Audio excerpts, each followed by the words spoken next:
Hey everybody, welcome back to another episode of the Curiosity Experiment.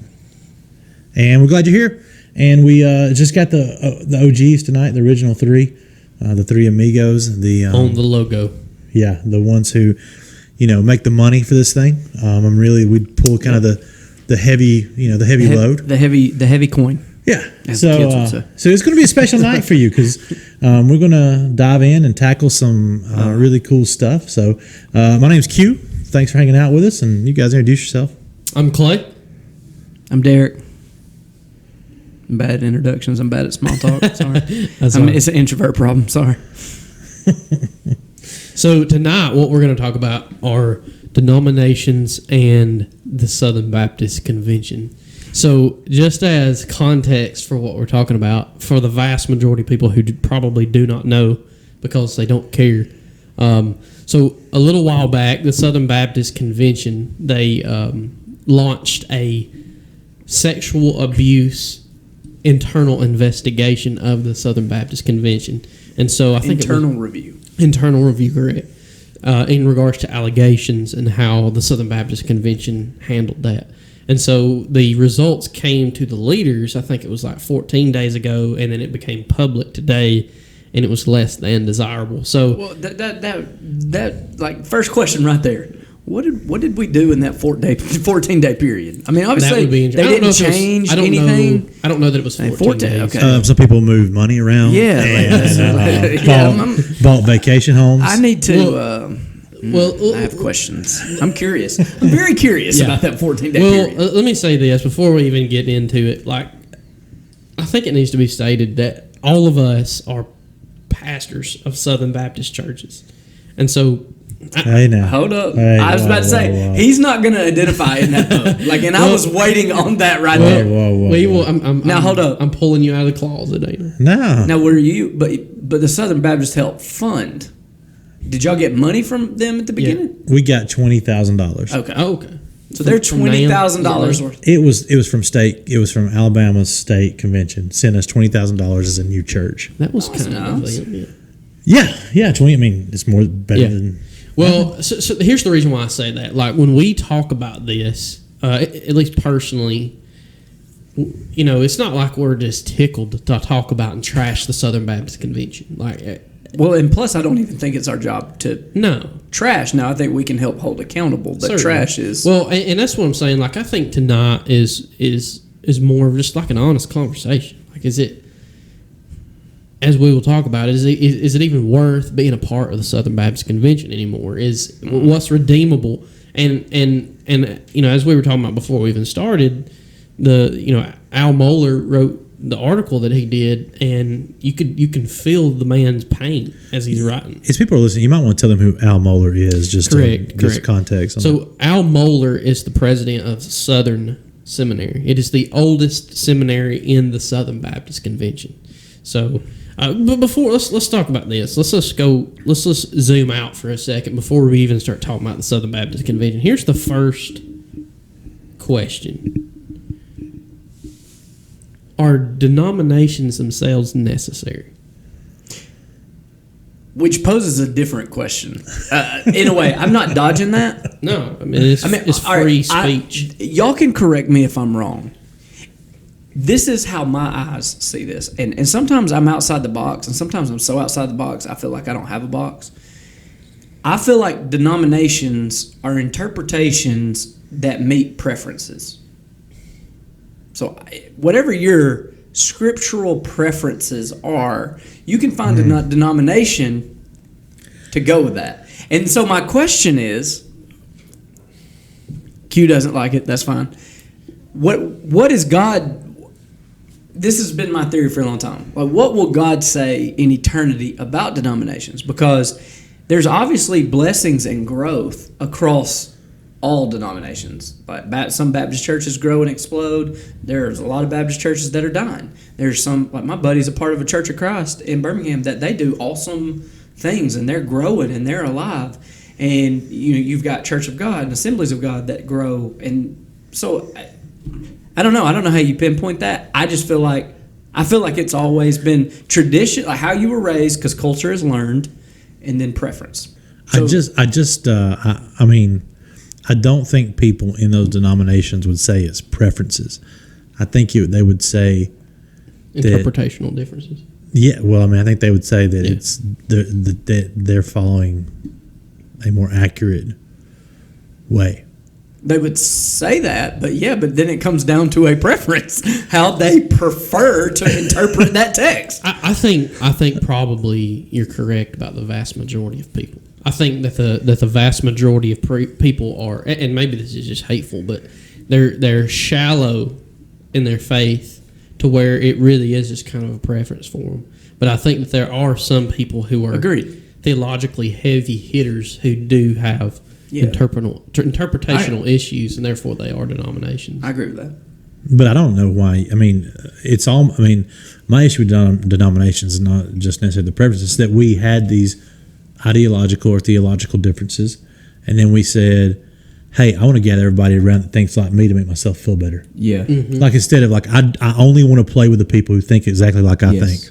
That to me is the detriment to denominations, you know?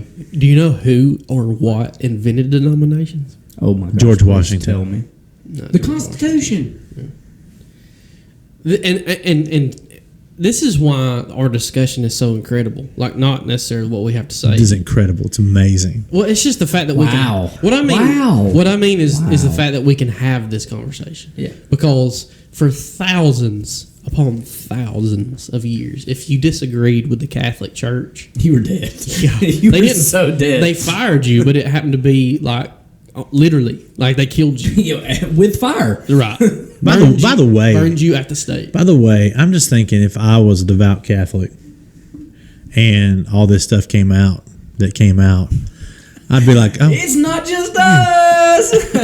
Hey guys, remember everybody? It was like throwing us away, like, 10, 15 years Remember ago? all that stuff about our priests? Yeah, hey guys. Hey. Which is why God. How's it going, guys? What's up? Why God said, put your rocks down. Man. Put your rocks down. Man. Like, I don't know. I mean, it wouldn't be good, but I was just waiting for somebody to have, like, the Pope eating popcorn underneath the article. Yeah. Well, that's interesting, because it's bound to happen, right? I mean, like, it's like we were talking today, like, we are sinful human beings in a denomination, and then we elevate these people to almost like unbelievable status. I don't like saying it's bound to happen because it's almost like you're giving them a pass, though. I don't want to give anybody a pass on this. It's like these people are totally responsible for their decisions. And why do we never? By the way, let me clarify for those who don't know. There's like 2 or 3 people in the Southern Baptist Convention right now who have been alleged. With sexual abuse. That's what we're talking about. Well, and I'm not even look. That's that we know of. That is bad. Southern Baptist Convention handled it bad. Yeah. The cover up. That was a lot more people. Because that's deliberate. Well, I mean, it's all deliberate, but the cover up. This is my point. Like, why do we not run to the victims in these situations? You know what I'm saying? Like, it feels like. Even with the Catholic Church, and even like the victims are a secondary portion of the story. Yeah. Who's involved?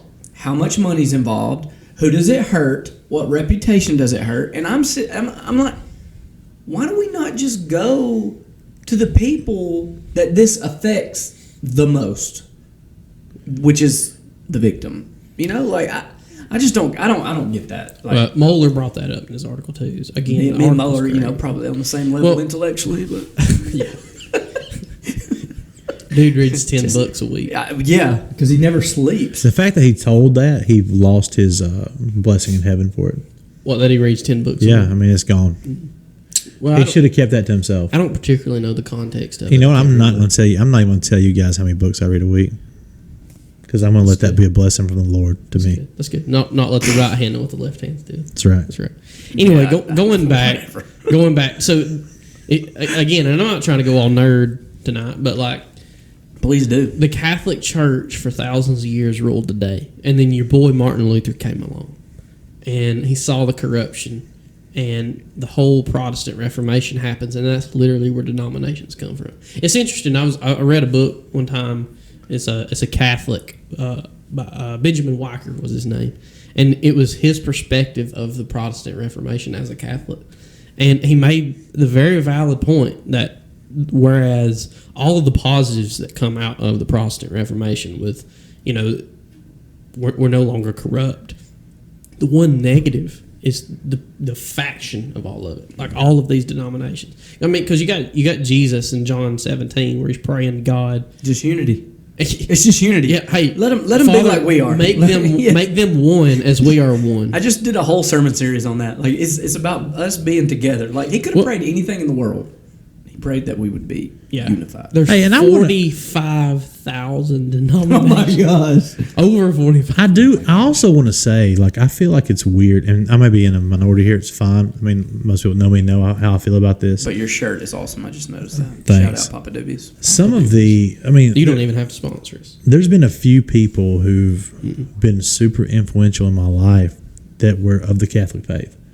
Great followers of Jesus. Yeah. So I just don't want to say, I don't want us being here thinking, I don't want, well, me, you guys may think that the Catholic Church is corrupt now. I mean, there's corruption in every organization. But there is some great Catholic priests and great Catholic ministries that have been done throughout the years. And at the end of the day, these Catholics that I've talked to, man, they believe like Jesus is the Son of God. He died for their sins, and that's how they get to heaven. They're not paying the Catholic priest like money for their sins or for their people who died sins. Even if you believe falsely, in my opinion, because I agree that the Catholic Church is still corrupt, it's nowhere near as bad as it used to be. I mean, if you read ancient history, like it's bad. Like, I mean, it's so bad. I mean, that's why you have St. Peter's Basilica. Like, they're literally trying to get you to buy your relatives out of purgatory so that they can build a church. Yeah, and as they had stuff. I mean, shoot, the American church had its own really dark blemishes too, with slavery and things of that nature. We still do. Absolutely, as we're talking about tonight. But you were making mention of people who get to certain authority and power. Part of this is honestly, maybe I don't want to. I'm an ordained Southern Baptist pastor. All right, I will say that's where my ordination's through, and I have served in many Southern Baptist churches, and with great people, some okay people. I mean, just you just kind of like the same different caliber of people everywhere. It was the same if you go work at Papa Doobies. There's like great employees at Papa Doobies, and there's lackluster. By the way, our rewards in heaven will be different based on the caliber of person that you are. There you go. But when we start taking a church and a religious organization, that the whole premise of it was to make much of Jesus, and we create hierarchies and we create positions, and we start having votes about who should be the president of this convention, and then we start having people politics, running against each other, trying to get how much money. Oh man, trying to get big pastors in their camps. I mean, it's like that doesn't feel like why the church was put on this earth. That feels like something other, and I think that creates and opens the door for us to begin to worry about our position and influence and power on this side. This side. Instead of on how are we loving folks the love of Christ in the same way that He loved us. And man, and you said this earlier, we were talking today, when we start to experience that type of celebrity and power, it corrupts us. Yeah. And some people can handle it better than others. Like for example, my buddy Jeff, he is friends with David Platt. Like, not just kind of acquainted. Like, he's got his number in his phone, calls him up on a regular basis to pick his brain about. So that's how well he knows him. And he was telling me one time about they was at a conference together, and Platt had just spoke, and they were standing there in a hallway, and these people came up to Platt. I was like, "Can we get your autograph? Like, can we please have your autograph? Can we get a picture and stuff?" And I mean, he did it, but he said that after they left, he looked over at him and he literally looked physically sick, because it embarrassed him so much. Because Platt, in my opinion, I don't know him, but what seems to what I can see of him. Well, let's just get him on the show. That'd be great. If he's listening, I'm more than happy to have him on the show. We will go to you, David. But with our expensive. But my point is he seems to be the exact opposite of what we're talking about. Like Well, look, some people have held it. there's different calibers of people. You know? Some people had it really well. I mean, to me, the quintessential guy who's handled this amount of recognition and influence well is Rick Warren. I feel like Rick Warren has walked this walk for a long time. I had a great opportunity to meet his wife when she came in for the Not Alone conference we put on a few years we back. weren't doing this podcast back. Yeah, I know. She would have done it because here's the crazy thing. Like, I'm talking to her assistant. They're planning on stuff coming in. She comes in. She brings us gifts. She gives hugs. She's super nice. Ask, hey, how much are you? She never told us, no, hey, how much are we supposed to pay you? She didn't care. Like, there was none of this, like, hey, I need a green room. And I've had them. I brought speakers in. Like, I need a green room. I'm going to be here. I'm going to come out this time. Then I'm going to leave. And then I don't need anybody up on the stage. And, and I only need people who have Enneagram number 4. Like, that's the only people I want around me, Like, I've had, like, all this, like, Glad Jesus didn't say that. crazy stuff. But, and I thought, I mean, you think, okay, Warren's maybe like that. None of that. And so I think you can handle it. He seems like a very humble dude. He gave his money. He told the church, quit paying me. Yeah. The books got me. Y'all don't pay me. Like, that's a big deal, I guess. I mean, I don't know how much that book made. Yeah. It sold almost as much as, like, it's like, I think Are we it's talking like about Purpose Driven Life? Yeah, it's like second behind the Bible, right? Yeah, it's pretty. It's a classic at this point. I mean, It made gazillions. But how many books have you read this week? I think that's right. I think Rick Warren's great, but if I ever write a book that sells as much as he does, my church can stop paying me too.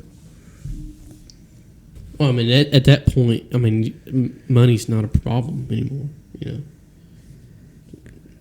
So the big agreed. Yeah.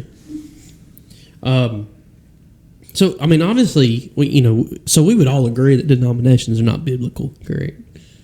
I mean, I can't find where it says, "Thou shalt be Baptist." Thou shalt be. I mean, it's because it's not in there. Like it's so unbiblical, it's not even funny. No, because it's like you said, it's we're breaking down these specific texts about things that we argue about. I think it's interesting because used to there wasn't somewhat of a necessity for denominations, because I mean, like, you take certain theological arguments that have two very biblical sides.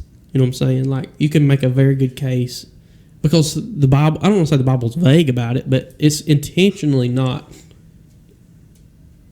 crystal clear. I don't know. That's probably bad to say, but my point is like, you have people who disagree so much on a particular theological subject. Perhaps it is important for denominations and stuff. However, I'll say, like, in the day that we're living, that seems to be crumbling.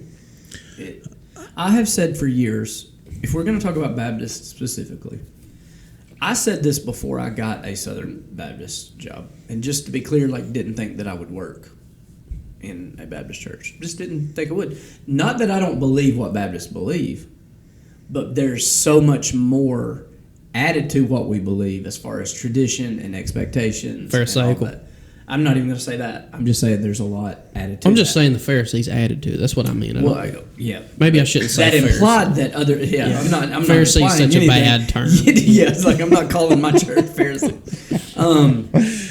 I just totally lost my train of thought. I'm sorry. No. But here's what I've said. I think that in today, if we're talking about is it necessary, our number one goal is to reach people for the gospel and make disciples. Like, could we agree that that is paramount?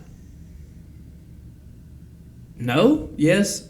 Any feedback there? You're not wrong. I think it zooms out more. But I'm not exactly correct. Okay. No. You are correct. I would say to glorify God. I know that's churchy. Oh, Popper. That's churchy. That's well, Popper. I mean, Jordan Rayner says Popper. Hey, I love John Popper. Well, no, I mean Jordan Rayner says that we're Randy Alcorn. I'm about to leave. He's making fun of me. If we can't make fun of me, Jordan Rayner says to glorify God and for the good of others. Like, that's basically. That's what I'm saying. And what you just said goes under that. The thing is, you're not wrong. If we had an honest conversation and we actually polled the community and the people that were lost, I really think that the word Baptist on all of our church signs, I think that it might detract, especially now. It might detract more than it draws. I think that you were worried about me saying Pharisee, and then you just said that. I've said it for years though, because ultimately, if we're going to build relationships with people and we're going to see people's lives changed, I just think that it detracts, and I just think that as time goes, and maybe there was a point in history where the word Baptist drew a ton of people in. And because it grew and it was awesome and there was an awesome work that was done. And nobody can deny that. And God did that. But the thing is, times change. And the thing is, we can't just be doing the same old because we just like doing the same old. We need to be able to adapt and to grow. And if that means removing You a feel word, that that's the Baptist way? for a large majority, yeah. We were very intentional when we planted Life Point to put on our sign Life Point Church. Yeah. And I can't tell you how many times somebody's came. Microphone just smacked him in the face. I'm struggling. How many times somebody came to our church and went, man, I used to go to this crazy Pentecostal church, and now coming here is great. Or I used to go to this Baptist church. This is so much better than this Baptist church. Like, they're all, I mean, and we just don't ever say. We're just Life Point Church. Yeah. Well, I think it's pretty. That's a postmodern thing. You know, that's why non-denominational churches are so popular now. But I don't think that's a bad thing anymore. Like, oh, it was at a time because look at who it took people away from. Well, and they hate it. Well, at the start too, non-denominational churches, and I don't mean to be, say a blanket statement here, but they're just a little strange, And now it's not so much. Like it's done. Well, that is what I mean. If you were looking for a church, you had kind of an idea what the church structure and flow would be based on the denomination that it was. I mean, because even though they were different, they were the same. Thus, the benefit of the denomination. Yes, and so in the early days when there was non-denominational churches, you're like, oh, what are these guys doing? Are they in there like? What kind of music is that? And they typically swung Pentecostal. I mean, if we're going to be honest. Yes, are they in there walking on ceilings and doing hula hoop dances? I mean, what's going on? So there was like just this oddity behind it, but I do think the times have changed. One term that was used quite a bit that I love that people have used with their churches is they'll be like whatever. They'll be like, Solitude Community Church or Mount Vernon Community Church. That's been a term that's been a lot that's kind of softened this idea of like we're some kind of denominational. Yeah, right. And to take away this idea that we're some kind of, if you're non-denominational, you're some kind of weird deal. It's like, no, we're here for the community. Putting that name in there really. Yeah. And I think that's smart too. I think that's smart. This may not be rocket surgery, but I feel like for a lot of people, this is crazy. You can establish a church with the doctrines that you so choose and not choose to associate yourself with a broader group of. You know what I'm saying? Like that can happen, and you. Because I don't put the term Baptist, or I don't put the word Methodist, or I don't put a word on it, I can still believe the same doctrines. I mean, if we're going to be in reality, if we're going to be all the non-denominational churches are a denomination of some point, or they believe the same thing that a denomination believes, but they just don't put it on there. So that's exactly what you're talking about. No, they don't. Yeah, there's so if that, never mind. I think why, and I don't want to say that. Maybe this is like really unique to our community, but I feel like in our community we play pretty well across denominations. Yeah, I think you're right. So I just feel like we've kind of gotten to a place where we're not trying to prove ourselves right, and I think maybe there was a season where we were trying to. The fight to maintain our church integrity and strength and numbers was to fight for the reason we were more right than the other denomination down the street. Mm-hmm. And I think we've kind of gotten to a place now realizing that's not going to reach people, and that's not what we're supposed to be about. Right. Yeah. Because unity. Well, and to your point, like since I need to say something. Sorry. It's probably far more beneficial. No, this is something I learned in Oregon. It was one of the things that was really shocking to me in Eugene was the fact that all these churches, the competitiveness that I experienced in the South wasn't there. Oh, yeah. And all the denominations, they wouldn't like here, we'll have, I don't know when they do it, like around Thanksgiving or something, they'll have a service, but it's usually the Baptist churches that get together for right. So they'll have these different things, but there it was all different denominations would get together once a month to pray with each other. The pastors, they would go off on a pastor's retreat for 3 days of all the denominations. Shut up. Yeah, it's crazy, and they would have services together. We don't use that twice a year. But here's the reason why, and here's why I think we're changing. Here's the reason why I figured out why they did that.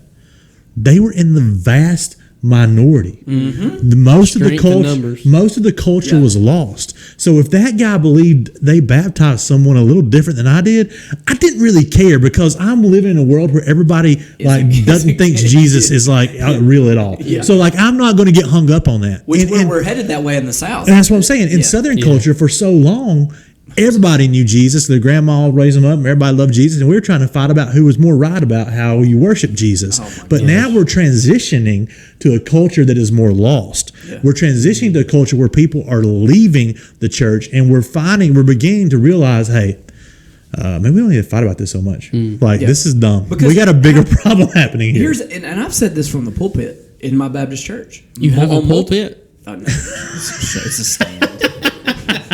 Touche. Get up. Shut up and let me talk. Get up in that pulpit. I just want to talk. All right. I mean, you can't. Here's what I feel like. I mean, I've only lived 34 years. I got a little gray in my beard. I know that there's people out there that know more than me. You can't say that church has declined every year since 1998 and blame that on the world, because that's what we do as the church. We blame all of these external forces. Francis don't. No, he doesn't, because Francis knows what Paul says. Paul says, "Why are you surprised that the world does what the world does? They're lost. What do you expect them to do?" Yeah. So if we're not unified and we don't come together, that's our own fault. Oh, yeah. That's our own fault. Well, I think the math doesn't work. A church grew for quite a season when the world was it wasn't getting better then. Yeah, they hated them. Hated them. So we suck. Well, what? Okay. I mean, expand. Yeah. The church as a whole. I'm just saying in America we got lazy, fat.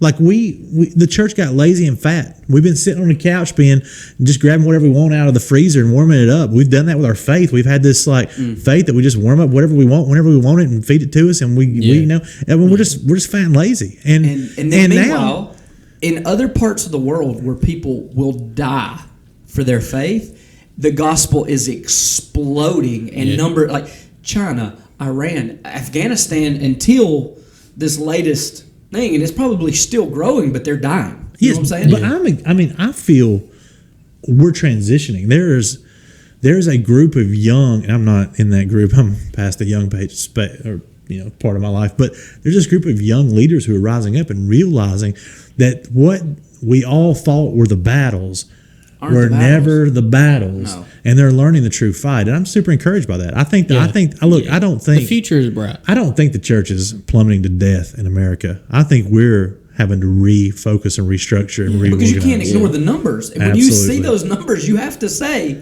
this is something that we did. Yeah. And that's another thing. I'm always curious. I don't want to say this to say, oh, look at me.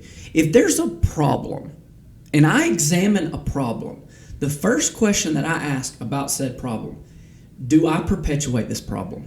Do I help this problem? Is this problem because of me? Did I cause this? Is this because I didn't communicate well? Is this because I didn't lead well? Did I see this in its infancy stages and I didn't cut it off? Statistically, how often is that? Yes. Ooh.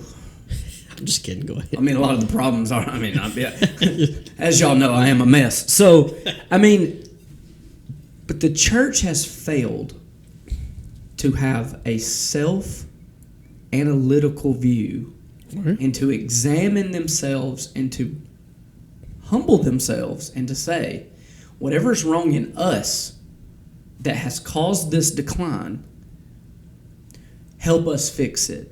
But instead, and this may be what I meant about preferences earlier, but instead, we're too married to our traditions as opposed to married to what Christ wants. Well, because we like to be comfortable. That's what I'm saying.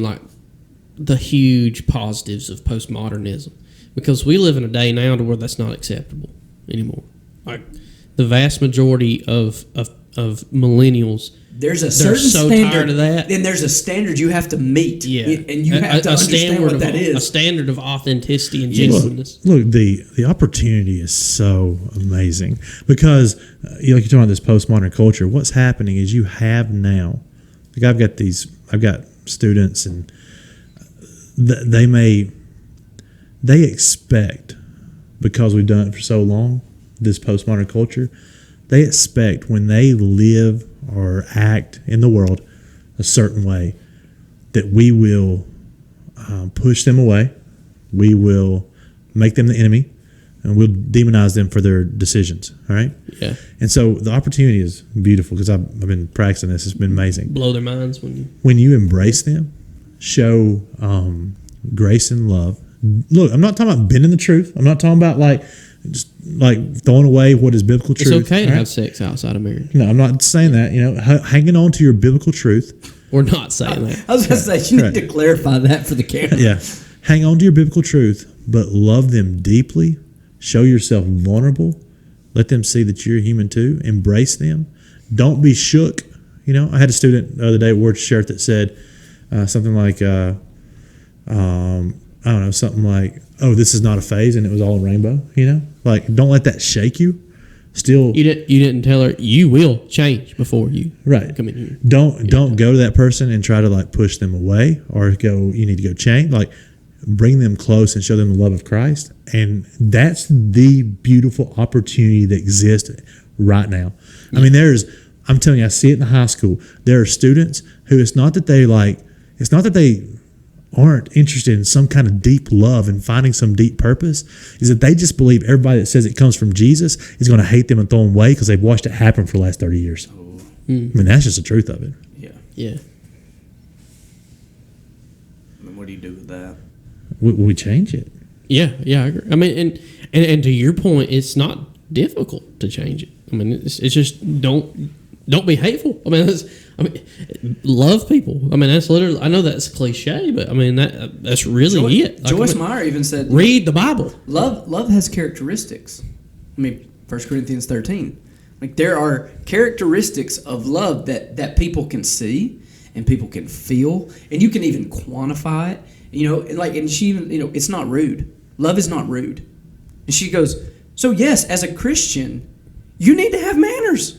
You need to say, yes, ma'am, no, ma'am, thank you, please. Don't put, and she goes, all this stuff in the world that we portray, rushing in a line, we push, we shove, all of those things, a Christian should exemplify what 1 Corinthians 13 says. And one of the key phrases in that passage that always gets me is love does not insist on its own way.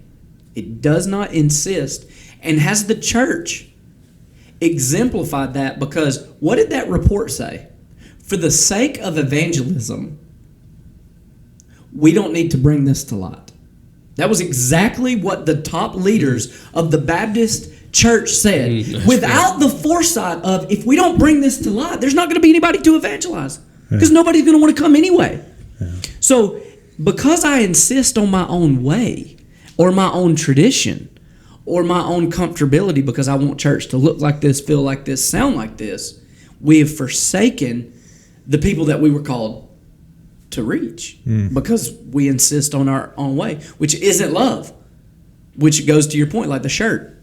That obviously, that's not what I would prefer, but I'm not going to insist on my own way. Right. Since we're just skedaddling right into it, let me read some of the stuff of what Mulder said.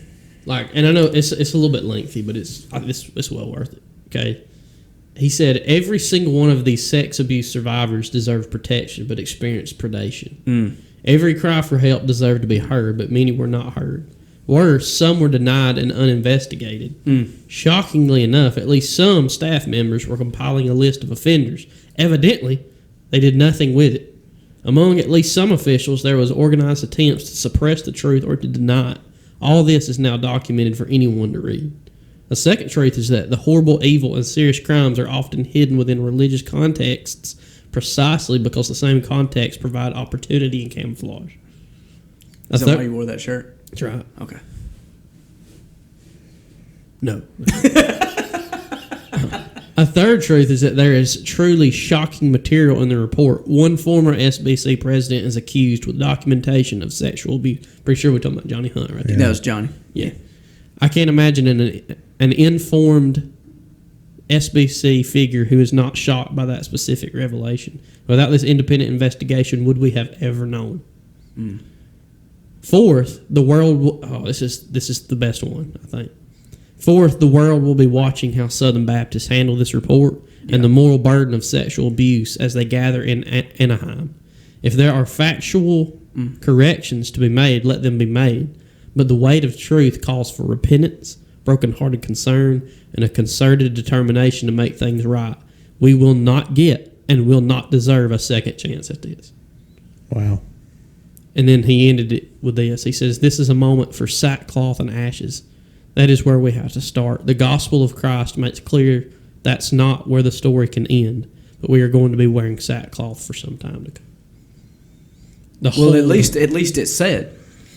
At least somebody with some influence said it, not just us. And that's what he said at the very beginning of the article. He's like, if he said, if I feel like the person with me where I'm at in my job, if I don't say something, it's cowardice.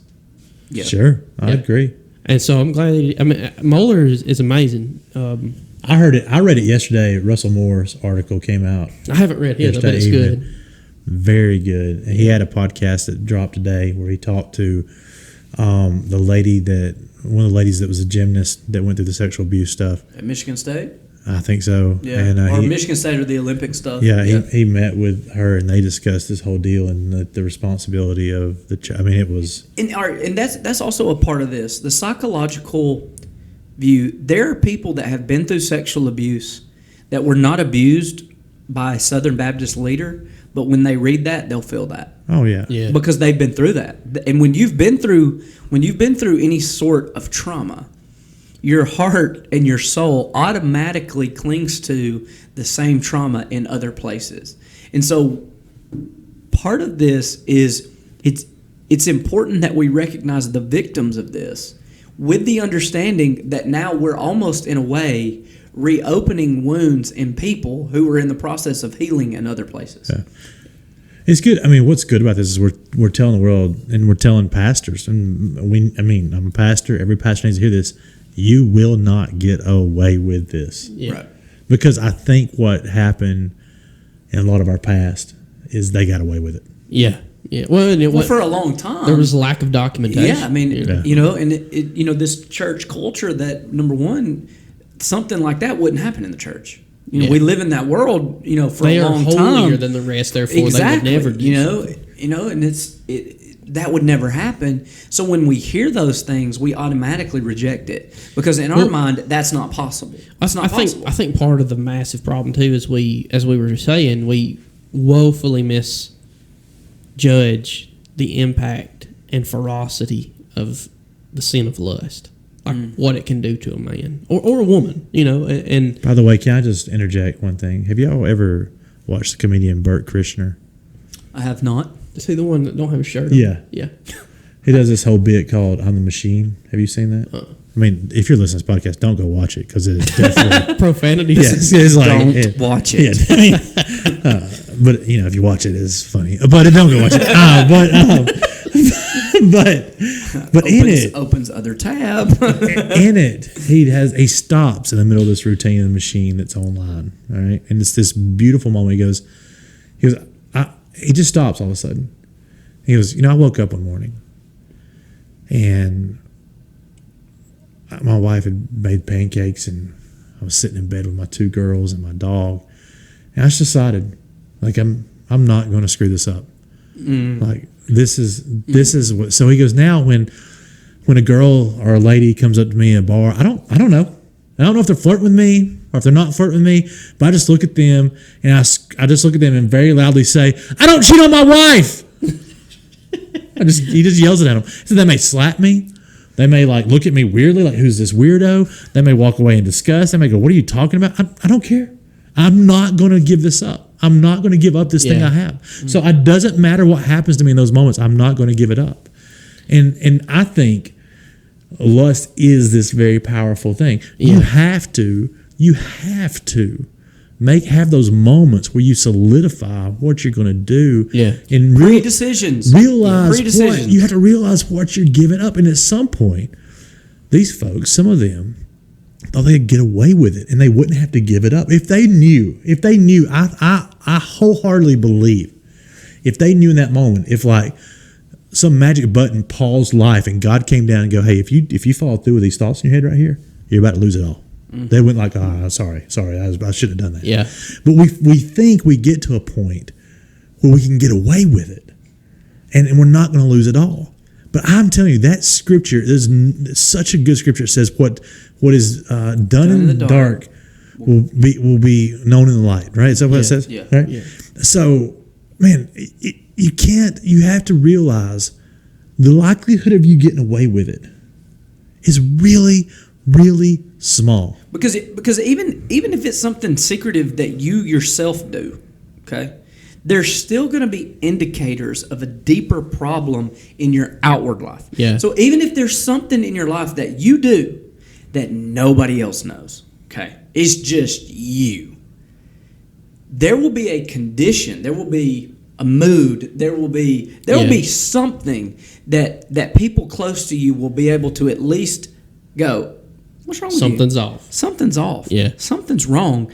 And for a Christian, I feel like there's only so much confrontation that you can take, and the Holy Spirit going, yeah, there is something wrong.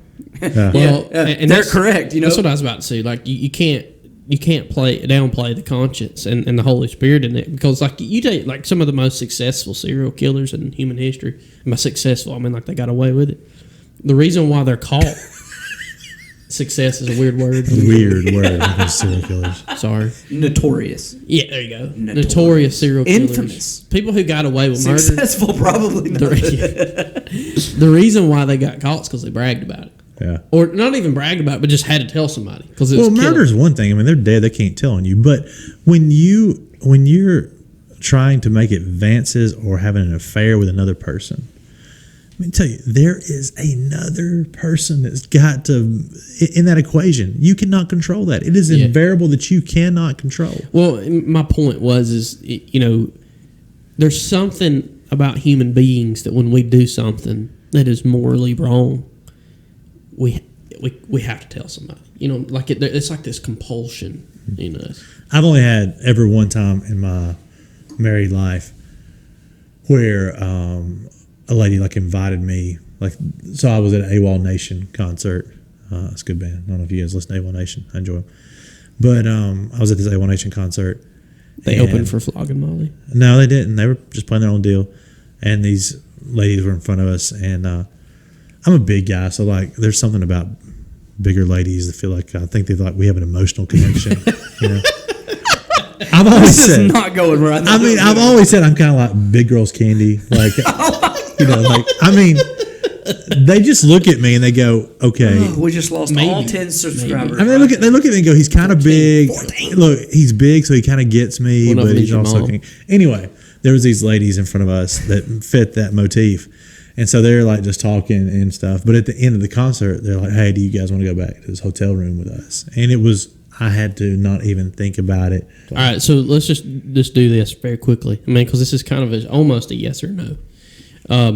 Is there anything left redeemable about the Southern Baptist Convention, and should churches be a part of the Southern Baptist Convention? Yes and no. Do share. I mean, I think NAM is great. I think the IMB is great. I don't think that you should have to be part of the Southern Baptist Convention to be involved in those two organizations. I think they should be separate. Which is currently the situation. Yeah, I think they should be separate, and you could send money straight to IMB or straight to NAM, but you didn't have to send it through the cooperative program. Cooperative program. That's so weird. Well, I mean, I think that's also so like. Weird. So I think the younger generation. I agree with you. I mean, the younger generation. I'm not a big. If we're talking about people who give, number one, a younger generation don't give at the same rate as people who are older, because people who are younger want to see just to use a financial term, they want to see a return on their investment. So if they're going to give money to something, they want to see it used in a proper way. And in my opinion, a lot of the stuff that's been done with the Southern Baptist Convention, I mean, how much money did that report cost? Yes. You know what I'm saying? At least $15. At least. Well, So, I remember the one and only national convention I went to. We went to a NAM thing, and while I'm sitting there listening, they're like, "Oh, also we all have gifts for you," and like it was amazing gifts. Like it was like these like Tervis cups and like T-shirts and this nice bag and stuff.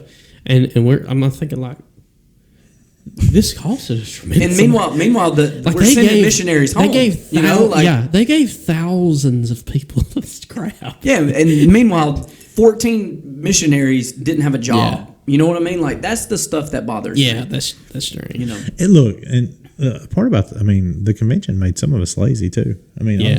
honestly, like it's somebody else's we'll responsibility. give you money, you guys take care of the Yeah. people over in Africa Yeah. or the people over in Which is Europe not or whatever. what it was designed for, No. but that is what happened. That's what you said earlier about the church becoming lazy. I'll give my money, and because I gave my money, somebody else is going to fix that problem. Yeah. Or casting a vote, that's a totally different. I want to know who coined the phrase cooperative. Who made the chant? I didn't know we had a chant. We have a chant.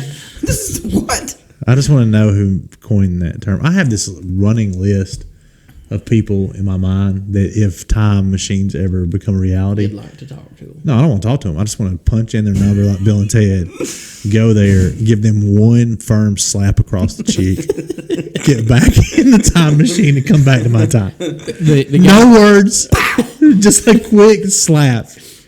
if you seen the movie Click Yeah. with Adam Sandler, kind of like that, where he pauses his boss and just jack slaps. him. Look, I mean, and I just want to leave them going, whoa, whoa. What happened? What was that? Why does my face hurt? And what's a Papa Doobies? Yeah. The cooperative, and this is near heresy for people who are like hardcore Southern We're Baptists, losing subscriptions. probably. But like, the cooperative program is so far away from what it used to be. I mean, and it's like we're talking today. Like, so what percent of the money goes to missionaries that you give? Like, it's not. It's not satisfactory. In my That's opinion. why younger generation don't want to give. Yeah, And exactly. that's why They're giving their money and it's going to some dude in an office somewhere sitting there doing paperwork. and his job is to make sure the lights are turned off. Yeah. Or on. Yeah, You know, I know. like, it's like, what are you doing? That's a problem, you know. Big problem. Dude, just look up. Like, oh no, I won't say it. But you should just look up some of these people's paychecks. It's crazy. Yeah. Like I remember when I started doing research on the, even like the Alabama State Convention, people who are down there. I think the state convention is worse than national. We're going to be in so much trouble. I don't even know if we. Please share the podcast, guys. Make sure you hit that share button. Share it with your buddies. Post it all over your wall. I've been called the state convention multiple times. LifePoint had its own share fair. Like they wanted to talk with us after they gave us money and some of the things we were doing. Hope you guys are prepared for that. Well, again, I wish somebody would call me. I wish somebody would. in all seriousness, okay, like, in my opinion, unless something does happen, one of the most redeemable things about the Southern Baptist Convention is that you can do what we're doing. You know, like if you're a part, I'm not going to use any particular denomination, but there's like denominations But where you're locked in. yeah, You're locked in. if you Yeah. speak ill about it, if you Yeah. have different theological beliefs, you're done. Yeah. And That's true. The redeemable thing about the Southern Baptist Convention is you can be we're Calvinist autonomous. or not Calvinist. Yeah. You can be continuationist or cessationist, and you have the freedom to do Post-trib, it. post-trib, Yeah. pre-trib, Yeah. mid-trib. You're not locked, like you said, locked into some theological belief. You know, I mean, there's so much freedom. in And can I that. say this is not like, in no way is this in my comments. I don't want them to be taken as like an attack Yeah. towards Southern Baptist churches. They are amazing. Yeah. Southern Baptist churches out there. So- it is the piety and the hierarchy In and causing. any denomination. Yes, this is Yeah, that's a not. problem. This is just Yeah, church-wide. And I think I love. I mean, I've been some people. You guys know this. I've been heavily involved with NAM Yeah. over the last few years in assessing church planners. I love the strategy NAM's been using. I love how they've been investing in church planners. I'm a huge fan of that. So I mean, look, they are still people that are part of this organization, even at high levels, who are really working to do good out there. Yes. You know? Yeah. Well, so first of all, we'll edit that for that to be the precursor on today's episode. Well, it goes back to what I said at the very beginning. Like, our agenda here is not to attack the Southern Baptist Convention. No. It's just to have an honest conversation. So Francis Chan, I also, because I've been preaching a lot more lately, so like things that I have said just are ingrained in my mind. If you read Multiply, you read Francis Chan, he says healthy churches, and this is what it boils down to, like individual churches and then as a group, they love one another and they serve one another. I would even go as high as 90%. You will have people that serve one another and love one another because that just almost is a default setting for a church member. The third portion of that, though, a healthy church challenges one another. And this is what this conversation is. Yeah. We have to be better. The redeemable. We have to protect people better. We have to call people out on their crap at an earlier stage to prevent stuff from getting to national levels. Like we have to cut it off early. Well, and time will tell. Like, we'll see what Southern Baptist Convention does. Like, maybe they respond And this, well. this is not me being Maybe they negative. do. This is not me being negative. Just judging by my Twitter feed, it's going to blow up. That's my prediction.